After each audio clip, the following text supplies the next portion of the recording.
Hi everyone, welcome to my Dropshot series. So in this series we'll be focusing on the straight drop shot on both the forehand and backhand side.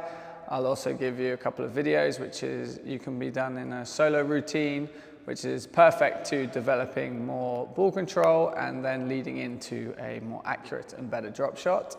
First of all, I'd just quickly like to explain some of the main fundamentals that I teach with the drop shot and sort of common things I hear from people that don't quite have enough confidence to play the drop in the game, or a bit worried that they're going to overhit the ball, it's too high, and then their opponent comes in and, for instance, smashes a cross-court past them or something like that. I think first and foremost, the attitude has to be set for the drop shot. So if you're wanting to become more skillful and start using a shot like the drop, which can effectively be very damaging and attacking to your opponent, then the mindset needs to be positive.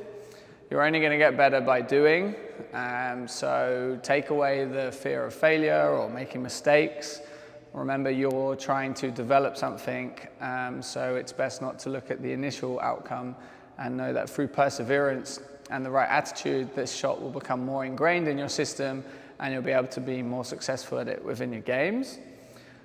When you have, say, a lack of security in your drop shot, so that can come from many aspects, then the stability that you have is paramount to helping you feel more assured to play the drop shot in the game. So I teach a lot about the balance in the body. So if any of you saw my previous series on lunging and stuff, the stability in the legs is going to be really important. The freedom in your footwork and in your movement will help a lot. The more you're in your body, the less you're in your head and thinking and worrying and all of these kind of aspects. So do be aware to be light and active with your feet, also very versatile with your feet.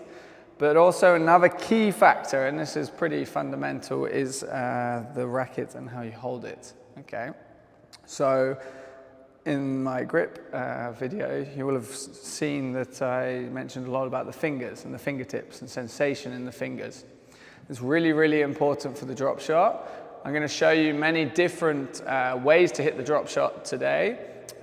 So, you know, how much pressure you put through the fingers and in the grip will change depending on the effect you're trying to get from the ball. So when I go into the more technical aspects of kind of side spin, top spin, stun drops, these kind of things, there will be a different amount of feedback that you will receive from the hand based on the way you want to hit the shot. But I'll explain a bit more about that in one of the other videos. But the most important part to start off with is that you have good wrist stability. So we talked about like lunging and balancing here in your legs, but also gripping well with the fingertips and maintaining stability and structure in your wrist is really, really important. Now, I don't mean like cocking the wrist or anything like this. Obviously, that's still and that's stiff, but it's also very restrictive. There's no feedback coming down through into my fingertips there. It's actually broken here where I've cocked my wrist. So I'm talking a lot more about this pressure that you put through the middle finger, the index finger and the thumb in particular. The bottom two will support a bit extra, but this kind of pressure and feedback when you're hitting the ball from this area of the hand helps bring more stability to the wrist. And then that will help you control the size of your swing. I see a lot of people, you know, kind of snapping the wrist like this on the drop shot. First of all, that's not very balanced, so you won't feel very secure, which I said is a fundamental to achieve to be more confident in a drop shot, but also it's a very quick, fast movement. So if you're trying to control the ball into the front corners and then leave it as far up into the front corner as possible, then that short, snappy movement where the racket head has got a lot of speed is not going to help you too much with the drop shot. Okay? Now I'll explain about the specifics a little bit more in the next video, but this is an ideal solo exercise to do just before you're, say, going into a practice for the drop shot, okay? So I've got a target placed down on the floor. I'm going to walk towards the front wall now and take my squash ball out of my pocket. Okay, so the relevance of this target and where it's placed is, first of all, that it must be quite close to the front wall. Okay, this is basically giving me the right kind of size swing required for a drop shot. I don't want it to be too big. I can't afford to overhit the ball.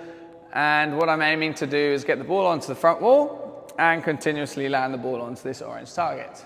Now, this is quite a difficult target, so if you're just becoming consistent around this area, then you're already doing really, really well. I would stress that this is an ideal moment to then practice the swing size, okay? So I'm not very far back in the court, so my take back of my racket, my preparation doesn't need to be so large, and my follow through can be a bit shorter. But without overthinking it, just by giving myself the target on the front wall and getting it to bounce here, my body's going to adapt and respond, and that constant repetition is really, really going to help me, okay? So I'm going to start with this exercise, just playing the ball into the front wall, adjusting with my feet in my position, and just trying to aim the ball into the front wall. What you'll see is I'm adapting a lot with my feet here, trying to adjust. Typically, the minute I hit it on the target, it goes wayward. Okay, so I'm alternating my feet here. As you can see, my lower body gets stable in position, and my racket head is staying very consistent in its shape. Okay, so I just keep this going. I would say roughly, this is pretty good to do it for 3-4 minutes. Oh, there we go, hit the target and it's gone off course again. As you see, not overhitting it, playing the ball relatively high on the front wall, but developing that stability and control over the ball. Now the same would go from the backhand side, so I'm just going to move around to that position now. Again, concentrating on gripping with the fingertips.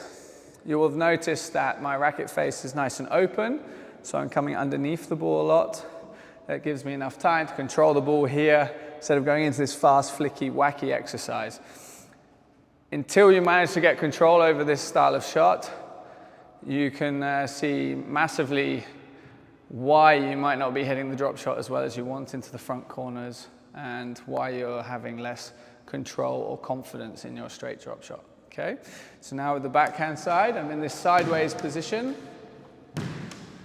and I'm focusing on directing the ball into the front wall. It's a little bit off center at the moment, so I'm going to get more stable and direct that swing. Just adjusting this target. And as I'm getting into it now, starting to get more control over the direction of the ball.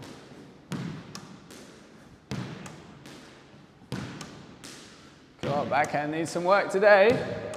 Here we go. The follow-through direction is really, really important. And I make sure that my racket head is stable by holding and gripping properly in my hand as I follow through. Remember that the contact point of the ball to the racket is not just that instant moment. As you're following through with the racket head, the ball will stay in contact with the string slightly, and that is the best moment to guide and give the ball control. Okay? This is an ideal exercise to start off with, just to get warm.